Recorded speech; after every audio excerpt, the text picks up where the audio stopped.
తను ఫేస్ చేసిన ఆ! ఒంటరితనం మీరు ఫేస్ చేయకూడదు అనే ఒక అనే వేలో కాన్సెప్ట్‌తో చెప్పడంతోటి చెప్పుండొచ్చు. ఆ పిల్లలు కూడా యాక్సెప్ట్ చేసేసారు.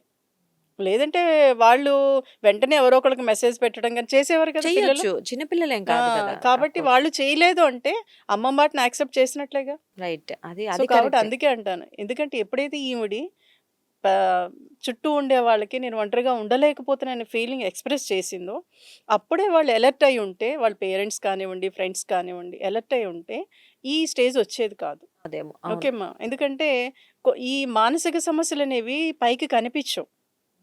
ఓకే. పైకి అందంగా ఇప్పుడు ఆవిడ ఒక టీమ్ లీడర్ అన్నారు. అంటే ఎంతమందిని ఆవిడ డీల్ చేసింది? డెఫినైట్‌లీ.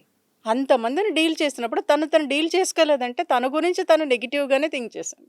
డెఫినైట్‌లీ. తన లైఫ్ తనకి ఆ! నచ్చలేదింక. ఎప్పుడైతే నెగెటివ్‌గా థింక్ చేసిందో అంటే ఈ ప్రపంచంలో అదే చెప్తాను. చాలామంది చేసే పొరపాటేంటంటే వర్క్ చేస్తున్నారు, వస్తున్నారు, ఏదో పడుకుంటున్నారు, తింటున్నారు అంతే.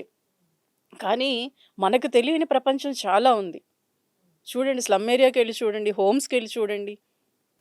వాళ్ళ కరెక్టే అండి. తల్లిదండ్రులు లేక, ఫుడ్ లేక, అయినా సరే వాళ్ళు బ్రతకాలి అనే ఆలోచనతో బ్రతుకుతున్నారు అంటే, వాళ్ళకి ఏమీ లేకపోయినా బ్రతుకుతున్నారంటే వాళ్ళ ఆలోచనలు పాజిటివ్ వేలో వెళ్ళటం వల్ల. రైట్. కరెక్ట్. సో, కానీ ఇక్కడ ఇక్కడ ఈవిడ పాజిటివ్ వే బట్ డిప్రెషన్‌లో ఉన్నప్పుడు ఏమవుతుందంటే, ఆ నెగెటివ్ ఆలోచనలు బాగా పెరిగిపోతాయి. ఎవరైనా పక్క వాళ్ళు గుర్తించి సైకాలజిస్ట్ దగ్గరికి కానీ, సైకియాట్రిస్ట్ దగ్గరికి తీసుకెళ్తే వాళ్ళే దాని నుంచి బయటికి తీసుకురాగలం. రైట్. బట్ కానీ చాలా ఇక్కడ ఎవరు సిట్యుయేషన్స్ లేరు. అలా జరగవు. ఆ లేకపోవటంతోటి ఆవిడ సివియర్‌గా ఆ డిప్రెషన్‌లోకెళ్ళిపోయింది.